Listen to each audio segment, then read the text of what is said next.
الطيبين الطاهرين المعصومين المظلومين ولعنة الدائمة القاطعة وقضاء أعدائهم أجمعين. أما بعد،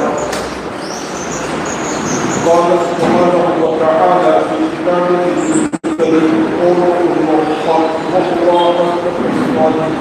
بسم الله الرحمن الرحيم. واعتبروا يا أولي الأبصار. والله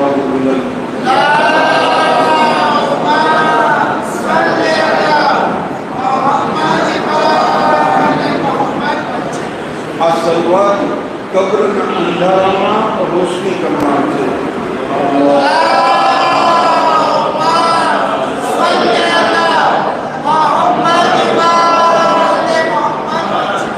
रिवायत में अंदर से इंसान જ્યારે કોઈ પ્રકારનો ગુનાહ કરે તો એના દિલ ઉપર કાળો ટપકું થઈ જાય, બીજી વાર ગુનાહ કરે એટલે બીજું કાળું ટપકું થઈ જાય, ત્રીજી વાર જેમ ગુનાહ ઉપર ગુનાહ કરતો જાય એમ ઇન્સાનનું આ દિલ જે છે ને એ કાળું થતું જાય। હવે એક સમય એવો આવે છે કે ઇન્સાનનું દિલ સંપૂર્ણ રીતે કાળું થઈ જાય છે, કોઈ જગ્યાએ દિલમાં સફેદી બાકી રહેતી નથી। જ્યારે આવો સમય થઈ જાય ને પછી ઇન્સાનને હિદાયતની વાતોનો કોઈ અસર થતો નથી, નેક વાતો સાંભળે છે છતાંય સંભળાતી નથી। આના માટે અલ્લાહ ફરમાવે છે ખતમ અલ્લાહુ અલા કુલુબિહિમ, આ લોકોના દિલો ઉપર શું છે, મોહર મારી દેવામાં આવી, સીલ કરી દેવામાં આવ્યું છે। હવે આના દિલમાં કઈ વાત ઉતરવાની નથી, પરંતુ આ કાળું ટપકું મિટાવવા માટેનો બહેતરીન રસ્તો છે કે મોહમ્મદ અને આલે મોહમ્મદ ઉપર સલવાત પઢવામાં આવે।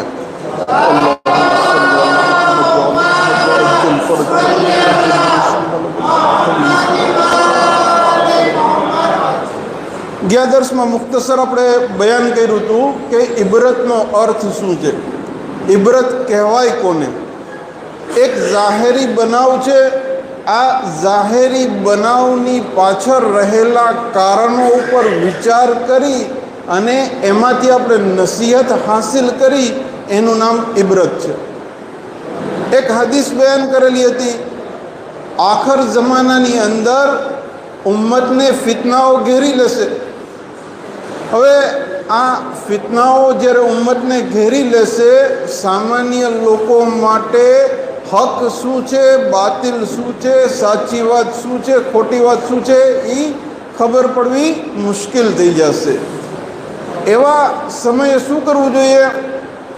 તો જિબ્રાઈલ અલ્લાહના રસૂલને બયાન કરે છે કે એવા સમયે તમારી ઉમ્મત માટે નજાતનો રસ્તો શું છે કે કુરાનથી તમસ્સુક કરવામાં આવે। હવે વાત આપણી હતી કે કુરાનથી કેવી રીતે તમસ્સુક કરવું, ઘણા બધા રસ્તાઓ છે, પરંતુ આપણી પાસે જે મુખ્તસર સમય છે એની અંદર એક રસ્તો આપણે બયાન કરીને એના ઉપર પ્રેક્ટિકલ રીતે ઇન્શાઅલ્લાહ થોડોક અમલ કરીએ।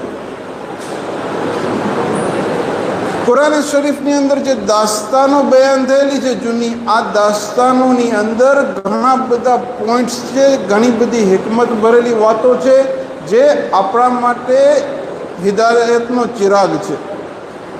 આપણે જ્યારે જીવનની અંદર મુશ્કેલીમાં આવીએ ત્યારે આપણી જે પરિસ્થિતિ છે એવી જ પરિસ્થિતિના જે લગતા બનાવો કુરાનમાં બયાન થયેલા છે ને, એના ઉપર ગૌરવ ફિક્ર કરીને તો અત્યારે આપણે રસ્તો મળે કે કઈ તરફ આગળ વધવું।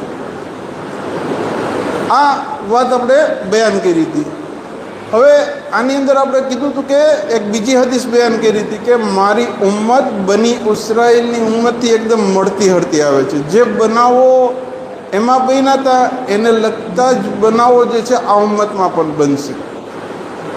એની અંદર આપણે મહત્વપૂર્ણ બનાવી જોયો કે આ બની ઇસ્રાઈલ એટલે યહૂદી લોકો પોતાનું વતન ફિલિસ્તીન મૂકી અને મદીના અને તેની આસપાસ રહેવા આવ્યા। શા માટે? કારણ કે એમની આસમાની કિતાબોની અંદર એ વાતની આગાહી આપવામાં આવી હતી કે અલ્લાહના છેલ્લા નબી હિજરત કરીને મદીના આવશે। તો આ નબી ઉપર ઈમાન લાવવા માટે થઈ, આ નબીની નુસરત અને મદદ કરવા માટે થઈ પોતાનું વતન મૂકીને મદીનાની આસપાસ રહેવા માટે આવ્યા. ફક્ત ત્યાં રહેવાનું આવ્યા, બલકે નબીના મદદ માટે થઈ અને તૈયારી પણ કરી. કેવી રીતે તૈયારી કરી? તો કે પૈસા ભેગા કર્યા, ફોજ તૈયાર કરી, કિલ્લો બનાવ્યો. આ બધું શા માટે કર્યું? તો કે જ્યારે અલ્લાહના રસૂલ આવે હિજરત કરીને અહીંયા, તો આપણે શું કરશું? એની મદદ કરશું. પરંતુ જ્યારે હકીકતમાં અલ્લાહના રસૂલ આવ્યા અને આ લોકોએ ઓળખી લીધા કે આ એ જ નબી છે કે જેની અમે રાહ જોતા હતા, છતાં પણ આ નબી ઉપર ઈમાન લેવાને બદલે આ નબીના દુશ્મન બની ગયા. આવું શા માટે બન્યું? ખરેખર આપણા માટે વિચાર માંગી લે છે. કારણ કે બિલકુલ આપણી પરિસ્થિતિ અત્યારે આવી જ છે. આપણે પણ અલ્લાહના એક નુમાઇંદાનો આવવાનો ઇંતજાર કરીએ છીએ. આપણે પણ એમ કહીએ છીએ કે ના, અમે એની નુસરત અને મદદ માટે તૈયાર છીએ. હવે ક્યાંક એવું ન બને કે જેવી રીતે આ યહૂદી લોકો આ આખરી નબીને ઓળખ્યા છતાં પણ એનો વિરોધ કર્યો, એના દુશ્મન બની ગયા, ક્યાંક આપણે લોકો પણ જે ઇમામના આવવાનો ઇંતજાર કરી છીએ, જ્યારે એ ઇમામ અલૈહિસ્સલામ આવી જાય ત્યારે આપણે એને ઓળખી કે પણ લઈ કે આ એ જ ઇમામ છે કે જેની આપણે રાહ જોતા હતા, છતાં પણ જે છે આપણે એ ઇમામનો વિરોધ કરીએ. આવું ન બને એના માટે આપણે શું કરવું જોઈએ? કે એ વખતે યહૂદી લોકો શા માટે આપણા નબી ઉપર ઈમાન ન લાવ્યા, એના કારણો શું છે ને એના વિશે થોડીક વિશ્લેષણ કરવું જોઈએ. સૌથી પહેલાં કુરાન શરીફની એક આયત પેશ કરું છું, પછી આપણે વાતને આગળ વધારીએ.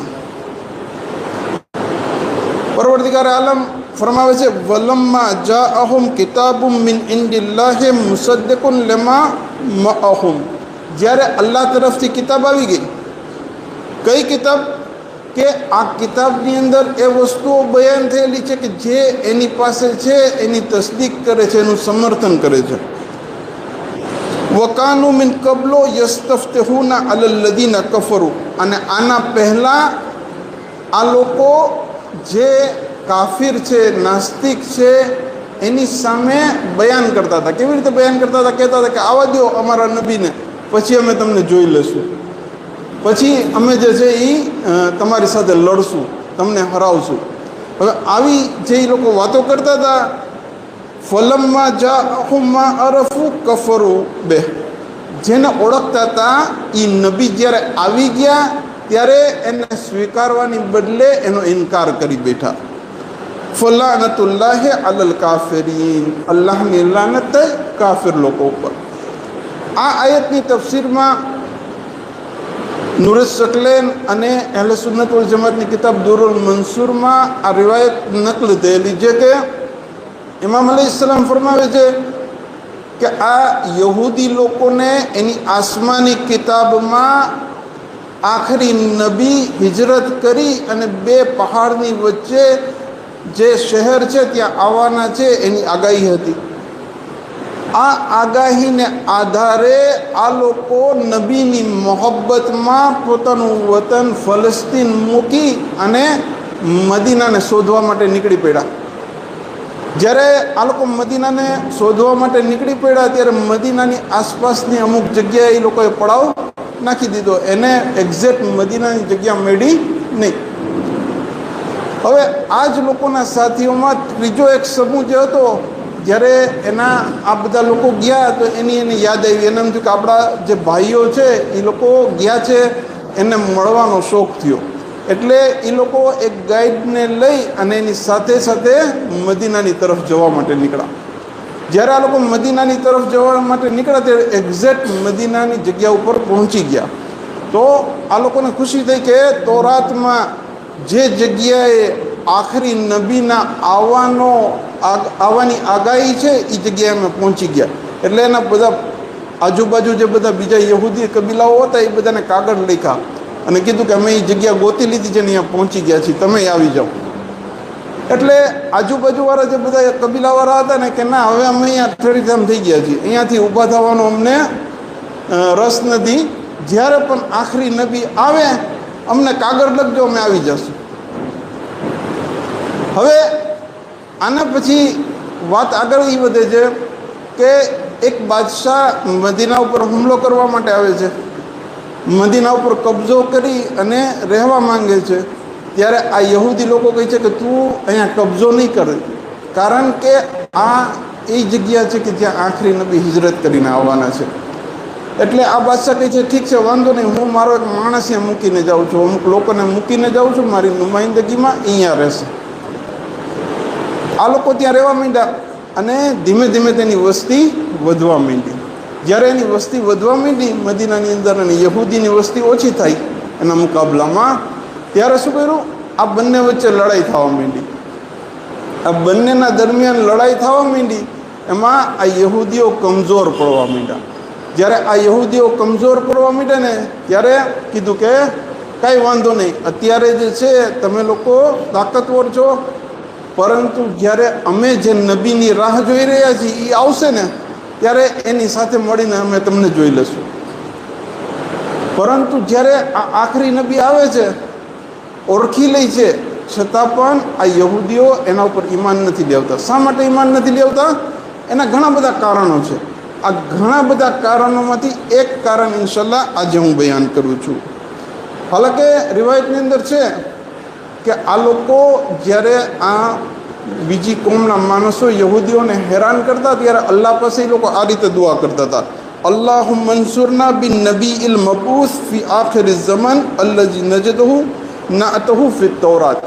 એ અલ્લાહ તું અમારી મદદ કર એ નબીના વાસ્તાથી કે જેને તું મબૂસ કરવાનો છો આખરી જમાનાની અંદર, જેના વિશે તે તૌરાતમાં એની સિફતોને બયાન કરી છે.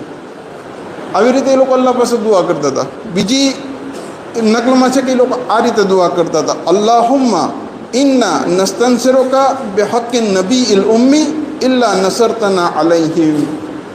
એ અલ્લાહ, નબીએ ઉમ્મીના હકમાં તું અમારી મદદ કર. એક બાબત બુલંદ સલવાત પડી નાખો, અલ્લાહુમ્મા સલ્લી અલા મુહમ્મદ વ આલ મુહમ્મદ વ અજ્જલ ફરજહુમ.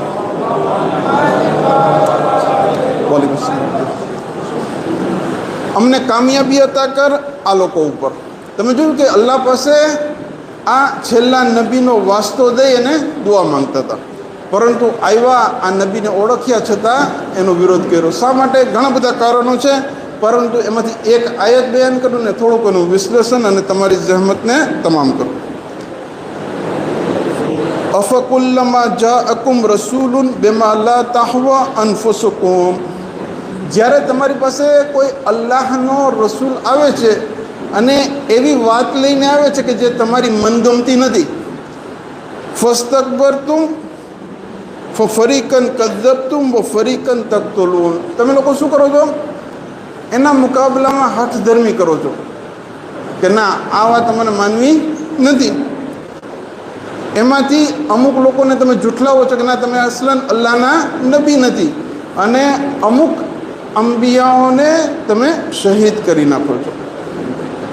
એટલે આ આયતની અંદર નબીઓને જૂઠલાવવાનું જે કારણ બતાવવામાં આવ્યું છે યહૂદી લોકોનું, એ શું છે કે પોતાની મનગમતી વાત નહોતી. એટલે ઘણી વખત ઇન્સાન જબાનથી એમ કે લા ઇલાહા ઇલ્લલ્લાહ, અલ્લાહ સિવાય કોઈ ઇબાદતને લાયક નથી, પરંતુ હકીકતમાં તો એ પોતાને જ જે છે એ અલ્લાહ સમજતો હોય.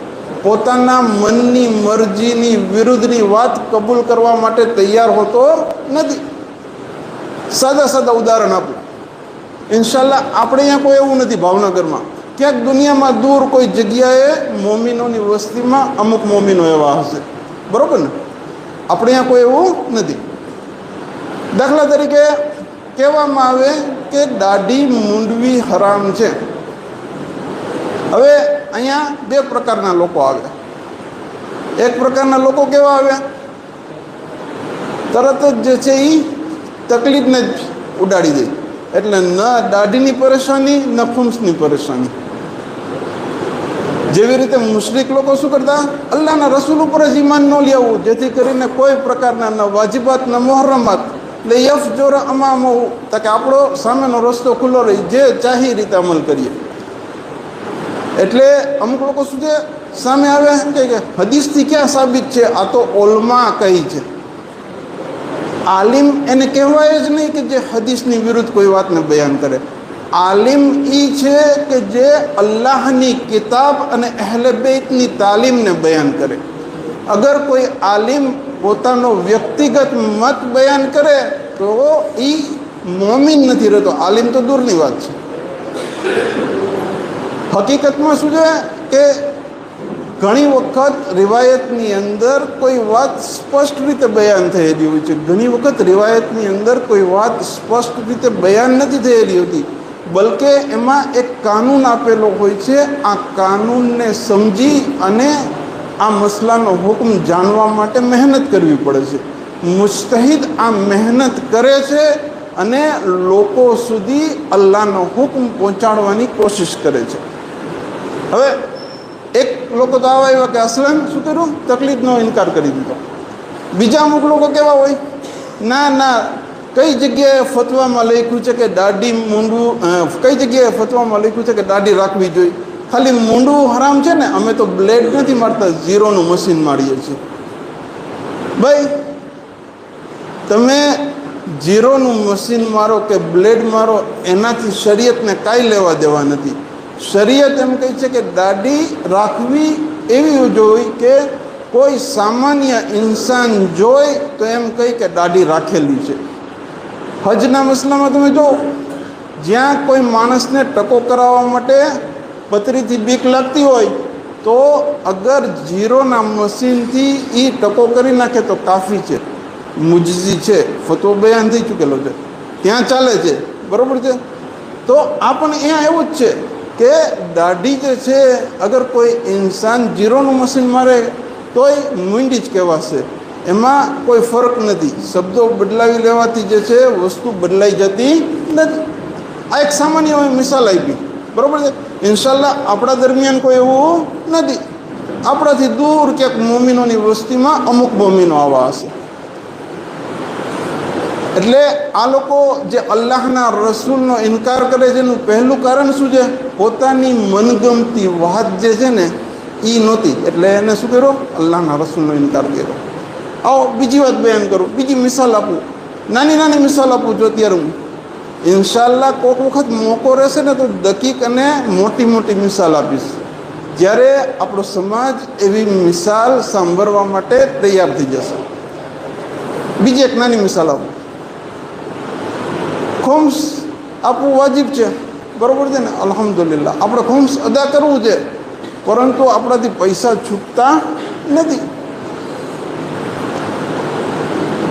એક માણસ આવે છે આયતુલ્લાહ બુરુજર્દી પાસે કુમમાં અને કહે છે કે કોઈ તાલિબ ઇલ્મને મોકલજો ને મારી દુકાને ખુમ્સના પૈસા લઈ જાય. એટલે આયતુલ્લાહ બુરુજર્દી એક માણસને મોકલે છે. ઓલો વેપારી આ તાલિબ ઇલ્મને બગાડી દે છે. પાછો બીજે દિવસે આવે છે, આગળને કહે છે કે કોકને મોકલો. આગળ કંઈ કહેતા નથી, બીજે દિવસે એક તાલિબ ઇલ્મને મોકલે છે, પાછો એને બગાડી દે છે. પાછો આવે છે ત્રીજી વખત, આગળને કહે છે કે કોકને મોકલો ને ખુમ્સ લેવા માટે.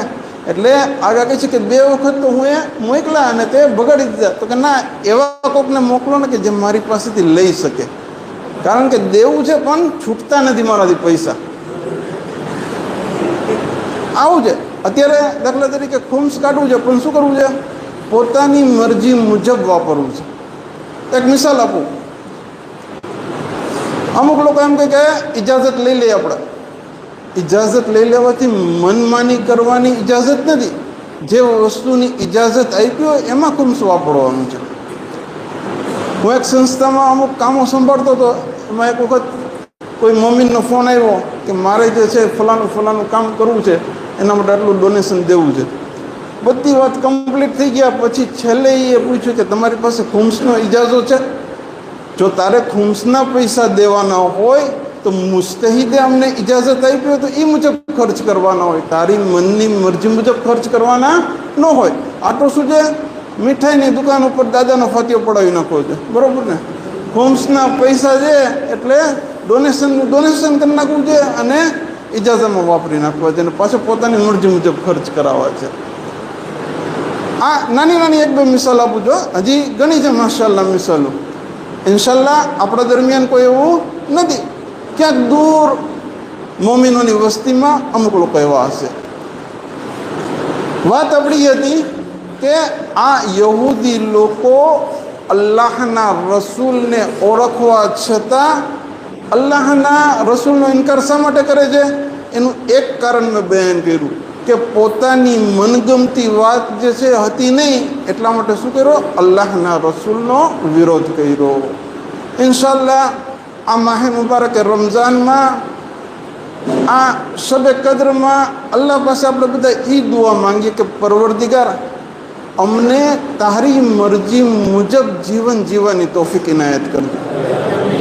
અને જ્યારે તારા વલી ઇમામ ઝમાન અલૈહિસ્સલામ ઝુહુર કરે ત્યારે એમની ખિદમત કરવાનો મોકો અમને બધાને ઇનાયત કરજો. પરવરદિગાર આપણા બધાની નેક ઇબાદતોને કબૂલ કરે અને ઇન્શાલ્લાહ આપણી આ દુઆને મુસ્તજાબ કરે એવી ઉમ્મીદની સાથે એક બાવાઝે બુલંદ સલવાત પડી નાખીએ. اللهم صل على محمد وعلى محمد وأجل فرج